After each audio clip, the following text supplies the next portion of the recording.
Hey everybody, welcome to Always Bored, Never Boring. Today I'm going to be painting some skeletons from Elder Scrolls Call to Arms. I have actually painted skeletons on my channel before, but I'm going to be using a slightly different painting scheme this time around, and also, as I was painting these guys anyway, I thought I might as well upload a video about it. It also gives me a chance to talk about these particular miniatures, which were quite difficult to put together. They were quite fiddly, they were cut in very awkward positions, and you had to do things like line up shoulder blades and things rather than having joints that connected under a shoulder blade or behind a hip bone. It actually split those large plate bones in half, and you had to line them up perfectly, and I had to use a little bit of liquid green stuff just to cover the joins sometimes. Not the best miniatures to put together, so if you're going to get some of these, be aware of that. They are not as easy to go together as you might expect them to be, especially when, at the end of the day, they're very simple skeleton miniatures. They're not anything elaborate or over the top. But anyway, I have started by spraying them with Army Painter Skeleton Bone, and then I'm going to use an Army Painter Soft Tone to do a complete wash over the whole miniature to bring out the detail. I'm using Soft Tone because I have used it in the past on skeletons and I like the result that it gives, but you know, you can use Agrax Earthshade or one of the similar shades from Citadel if you don't use Army Painter. And what I'm doing is I'm just coating the entire miniature, not worrying about weapons and things like that at the moment. I don't want it to pull too much. I want it to be quite a delicate shading. I don't want it to be really, really harsh and dark. And I'm just going over the whole thing. And then when that is completely dry, I'm going to do a skeleton bone dry brush. So this is a dry brush with the same base colour that I sprayed the miniatures with. And of course I'm just hitting all of the highest details, the face, the skulls, the rib cage, the arms, the feet, all that sort of stuff. Just to brighten the model back up and help define those details that the shade has run into. All very basic stuff. And you can actually leave it at that for the bone, but I'm going to do a second dry brush with Screaming Skull. Screaming Skull is lighter than Skeleton Bone, so I'm going to apply it to the most raised details of the miniature. So this is going to go over the top of the skulls and the face, the tops of the arms, the hands, the tops of the feet, the areas where light would most naturally hit the model. So under the rib cage and things like that will not be touched with this particular dry brush. And that would just add a little bit of extra brightness to those most raised details. Not absolutely necessary,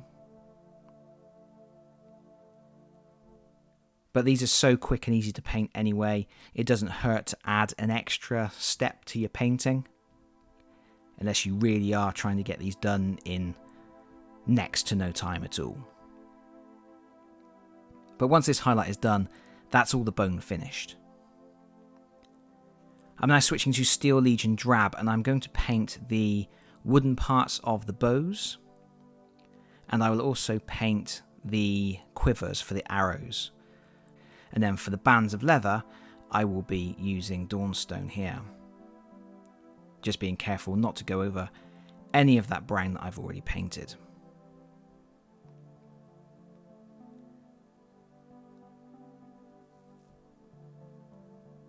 And you should be able to get away with one coat of that. For the arrows, I'm using Incubi Darkness, and I'm just going to apply a single coat of that over the feathers on the arrows. I'm not going to worry about the shafts of the arrows, they are still the skeleton bone colour, and then when I apply some shades later on they will get some extra definition. So I'm not worrying about those, but if you want to paint those in a wood colour you can do. I'm using Incubi Darkness here just to use a different colour, something other than browns and the greys.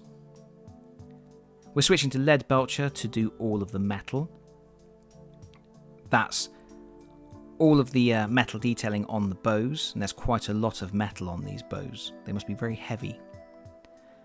And then there's also a couple of metal clasps on the quivers on the back. So I'm just going to touch those in as well. Again, just being careful not to go over any of the brown or any of the bone that's already been painted. This is probably the bit that's going to take you the most time. And then, of course, we are going to Agrax Earthshade, and we're going to apply a heavy coat of Agrax Earthshade over the bow and over the quiver.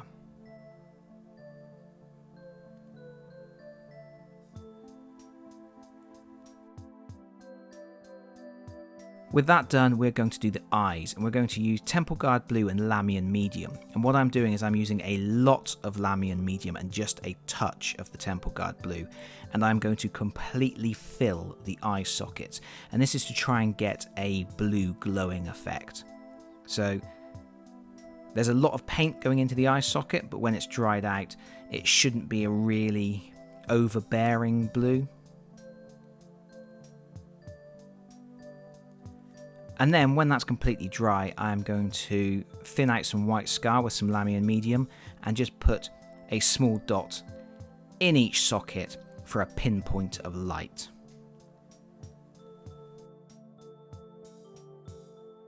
Finally, I'm switching to Kabalite Green, and I'm just going to dry brush the arrows just to bring out that green colour on there and help define the details.